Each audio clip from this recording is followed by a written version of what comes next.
नमस्कार, स्वागत है आपका हमारे चैनल पर। मैं हूं आपके साथ शिप्रा सैनी। पश्चिम बंगाल के चुनावी रंग का नतीजा वैसे तो 2 मई को सामने आएगा, लेकिन ममता दीदी की बौखलाहट जिस तरीके से बढ़ रही है वो उनकी हार को बयां कर रही है। केंद्र सरकार और प्रधानमंत्री नरेंद्र मोदी को घेरने के लिए ममता बनर्जी इलेक्शन कमीशन पर भी सवाल उठाने से नहीं चूक रही है और अब ममता बनर्जी के 24 घंटे चुनाव प्रचार पर रोक लगा दी गई है। दरअसल उन्होंने एक बयान दिया था जिसमें उन्होंने अल्पसंख्यक समुदाय को एकजुट होने की बात कही थी, जिसके बाद चुनाव आयोग ने एक्शन लेते हुए ममता बनर्जी के चुनाव प्रचार पर 24 घंटे के लिए रोक लगाई। लेकिन उसके बाद अब टीएमसी के एक डेलीगेशन ने दिल्ली में चुनाव आयोग से मुलाकात की है, जहां उन्होंने अपनी शिकायत चुनाव आयोग से की है। इस डेलीगेशन में सांसद डेरेक ओब्रायन, कल्याण बनर्जी, प्रतिमा मंडल और शांतनु सेन शामिल थे। लेकिन चुनाव आयोग से मुलाकात के बाद टीएमसी सांसद कल्याण बनर्जी ने उन्होंने कहा कि हम इस बात को उजागर करने जा रहे हैं कि प्रधानमंत्री नरेंद्र मोदी और गृह मंत्री अमित शाह के द्वारा अलग अलग जाति और धर्मों को लोगों के बीच मतभेद पैदा किया जा रहा है।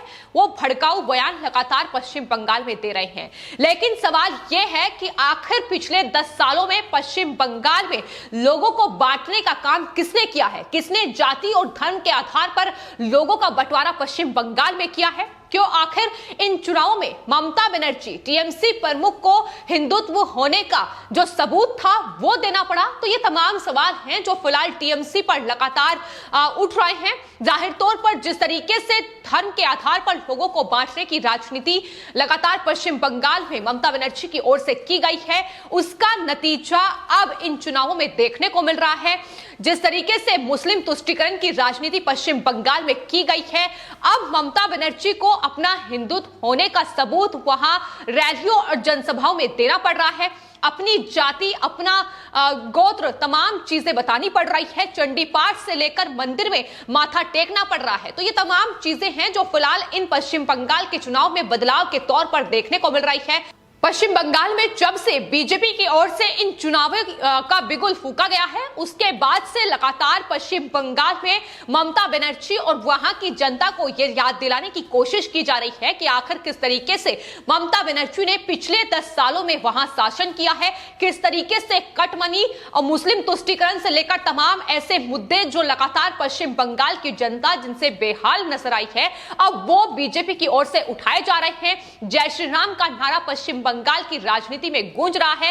अब इस नारे को गुणगान करने पर ममता बनर्जी भी मजबूर हो रही है। तो ये तमाम चीजें हैं, लेकिन फिलहाल जिस तरीके से बीजेपी ने ये तमाम चीजें पश्चिम बंगाल में ममता बनर्जी को याद दिलाई है, उसके बाद अब टीएमसी के नेता कहीं ना कहीं अब अपना चुनावी हथियार उन्हीं तमाम मुद्दों को बनाते नजर आ रहे हैं। अब बीजेपी पर आरोप लगाया जा रहा है। तो टीएमसी के नेता जो जाति और धर्म के नाम पर राजनीति करने का आरोप बीजेपी पर लगा रही है, दरअसल उनकी असलियत यह है कि हाल ही में टीएमसी की एक उम्मीदवार सुजाता मंडल ने अनुसूचित जाति को लेकर एक ऐसी टिप्पणी की थी जिस पर प्रधानमंत्री नरेंद्र मोदी ने भी टीएमसी को घेरा था। और जाहिर तौर पर यह टिप्पणी बताती है कि आखिर किस तरीके से टीएमसी धर्म और जाति के नाम पर पश्चिम बंगाल के इन चुनाव में लगातार वोटर्स को साधने की कोशिश कर रही है। सुजाता मंडल टीएमसी की उम्मीदवार, जिन्होंने हाल ही में यह कहा था कि दरअसल ममता बनर्जी ने उनके लिए इतना कुछ किया है, लेकिन फिर भी चंद पैसों के लिए वो बीजेपी के पीछे पीछे हो रहे हैं, वो बीजेपी को अपना वोट बेच रहे हैं। यह टिप्पणी अनुसूचित जाति यानी एससी वर्ग को लेकर की गई थी, जिसको लेकर प्रधानमंत्री नरेंद्र मोदी ने भी अपनी रैली में एक संबोधन के जरिए इसका जवाब टीएमसी को दिया था। उन्होंने कहा था कि ममता बनर्जी और आपके साथी बंगाल में अनुसूचित जाति को भिखारी कहकर उनका अपमान कर रहे हैं, लेकिन हमारे लिए यानी बीजेपी के लिए अनुसूचित जाति का मान सम्मान सर्वोपरि है। ये निशाना पश्चिम बंगाल की मुख्यमंत्री ममता बनर्जी पर साधा गया था।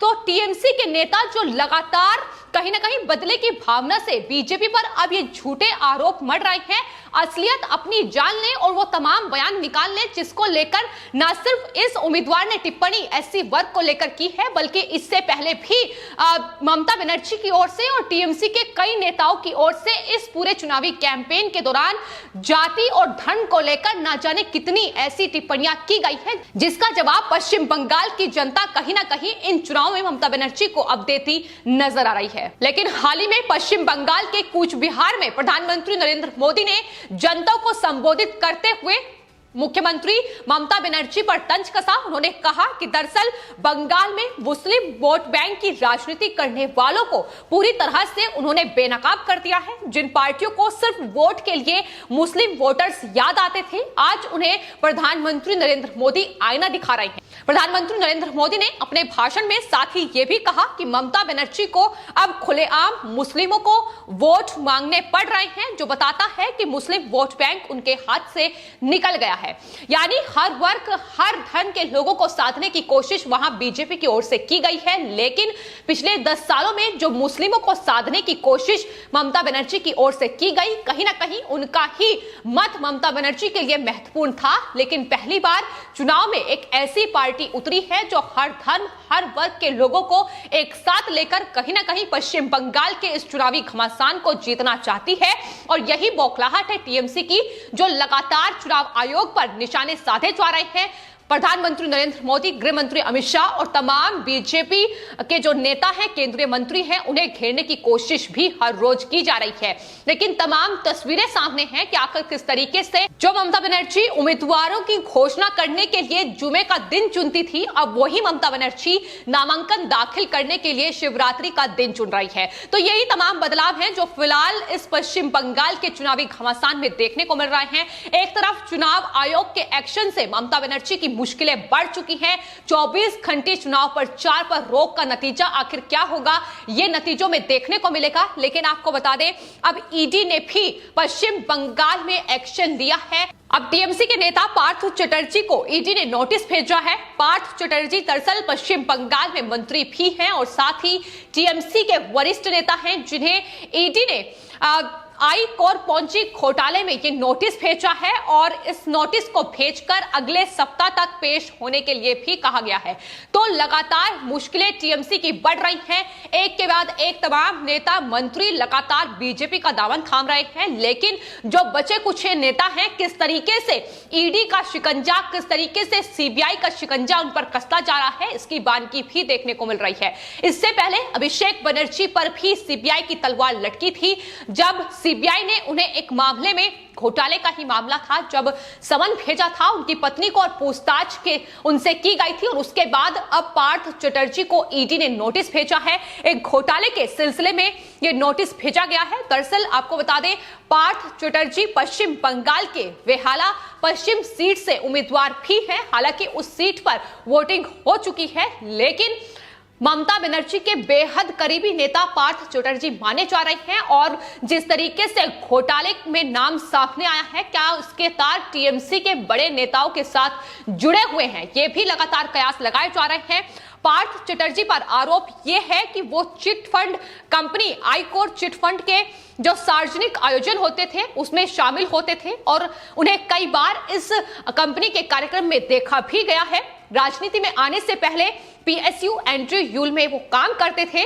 वही आईकोर कंपनी, अगर उसकी बात की जाए तो उस पर आरोप यह है कि उसने चिट फंड में निवेश करने के लिए लोगों को झूठा लालच दिया है और कई करोड़ रुपए वसूले हैं। तो जाहिर तौर पर घोटाले का यह बड़ा आरोप जो टीएमसी के इस वरिष्ठ नेता पार्थ चटर्जी पर लगा है और ममता दीदी के ये बेहद करीबी हैं। तो आखिर ईडी का ये शिकंजा अब पश्चिम बंगाल में टीएमसी की क्या मुश्किलें बढ़ाएगा, यह भी देखना होगा। चूंकि लगातार टीएमसी के नेता शिकंजे में फंसते जा रहे हैं, फिर चाहे वो अभिषेक बनर्जी हो या फिर उसके बाद अब टीएमसी के ये वरिष्ठ नेता पार्थ चटर्जी हो। साथ ही आपको ये भी बता दें कि शारदा और रोज वैली चिट फंड कंपनियों की तरह आईकोर कंपनी ने जनता के साथ धोखाधड़ी की है और ये धन जुटाया है, जिसके चलते चिट फंड कंपनियों के घोटाले की जांच सीबीआई को सौंपी गई थी और सीबीआई ने 9 मई 2014 को सुप्रीम कोर्ट के आदेश के बाद इस पूरे मामले में जांच शुरू की थी। इससे पहले भी पार्थ चटर्जी को 15 मार्च को सीबीआई ने तलब किया था। सीबीआई ने आईकोर्ट समूह के खिलाफ मामला भी दर्ज किया था, तो पहले भी उन्हें नोटिस भेजा जा चुका है सीबीआई की ओर से। तो लगातार जिस तरीके से केंद्रीय जांच एजेंसियों का जो जांच का दायरा है वो भी पश्चिम बंगाल में बढ़ता नजर आ रहा है, और टीएमसी के ये नेता जो घोटाले में लिप्त है, आखिर किस तरीके से पश्चिम बंगाल में उम्मीदवार टीएमसी ने उन्हें बनाया हुआ है, चुनाव वो लड़ रहे हैं, लेकिन ये घोटाले की बात पहली बार सामने नहीं आई है, बल्कि पश्चिम बंगाल के इस विधानसभा चुनाव में लगातार बीजेपी की ओर से ये आरोप टीएमसी पर लगाया जा रहा है कि भ्रष्टाचार टीएमसी की ओर से भरपूर तरीके से पिछले 10 सालों में किया गया है। कटमनी का मुद्दा लगातार बीजेपी की ओर से उठाया गया है। किस तरीके से लोगों से पैसा वसूलने का काम टीएमसी की सरकार ने किया है, इसकी बानगी भी अब लगातार चुनावी रैलियों के जरिए बीजेपी बयां कर रही है। लगातार अब जो चुनावी रन है वो काफी तेज होता नजर आ रहा है। 4 फेज की वोटिंग पश्चिम बंगाल में हो चुकी है, उसके बाद अभी 4 फेज की वोटिंग बाकी है, लेकिन उससे पहले भी आरोप प्रत्यारोप का सिलसिला लगातार जारी है। जहां ममता बनर्जी फिलहाल चुनाव प्रचार पर रोक है, लेकिन तमाम हथकंडे अपना रही है कि आखिर किस तरीके से वो अपना चुनाव प्रचार कर सके। आज वो उन लोगों के घर भी पहुंची है जो पश्चिम बंगाल की हिंसा में 4 लोग मारे गए थे। जाहिर तौर पर ये तमाम जो राजनीति खेली जा रही है टीएमसी की ओर से, इसका नतीजा भी उन्हें भुगतना पड़ रहा है कि टीएमसी लगातार हिंसा को तवज्जो दे रही है, लगातार हिंसा का स्वागत पश्चिम बंगाल में करती नजर आई है, और एक बार फिर से यही राजनीति खेलने की कोशिश हिंसा पर टीएमसी प्रमुख ममता बनर्जी की ओर से की जा रही है। बीजेपी नेता शहनवाज हुसैन ने भी ममता बनर्जी पर निशाना साधा है। दरअसल चुनाव प्रचार पर जब ममता बनर्जी के बैन लगाया गया तो उसके बाद वो धरने पर बैठी, और वहां धरने पर बैठकर उनके द्वारा पेंटिंग बनाई गई, जिस पर शहनवाज हुसैन ने तंज कसते हुए कहा है कि दरअसल ममता बनर्जी को, दीदी को अब पेंटिंग ही बनानी है। जब वो मुख्यमंत्री के काम से फरीक हो जाएंगी तो वो पेंटिंग ही बनाएंगी। बंगाल में विकास का रंग और मोहब्बत का रंग नहीं भर सकी ममता बनर्जी, लेकिन अब बंगाल में भारतीय जनता पार्टी जीतने वाली है। ये दावा लगातार पश्चिम बंगाल में बीजेपी की ओर से किया जा रहा है। 200 प्लस सीटें बीजेपी हासिल कर रही है। ये दावा पहले ही प्रधानमंत्री नरेंद्र मोदी से लेकर बीजेपी के तमाम नेता पश्चिम बंगाल में कर चुके हैं। तो आखिर पश्चिम बंगाल के इस चुनावी रण में आखिर क्या कुछ तस्वीरें निकलकर आने वाले वक्त में सामने आएगी, ये भी देखना होगा। फिलहाल आपकी इस पूरे मामले पर क्या राय है, हमें कमेंट बॉक्स में जरूर लिखें और चैनल को सब्सक्राइब करें। धन्यवाद।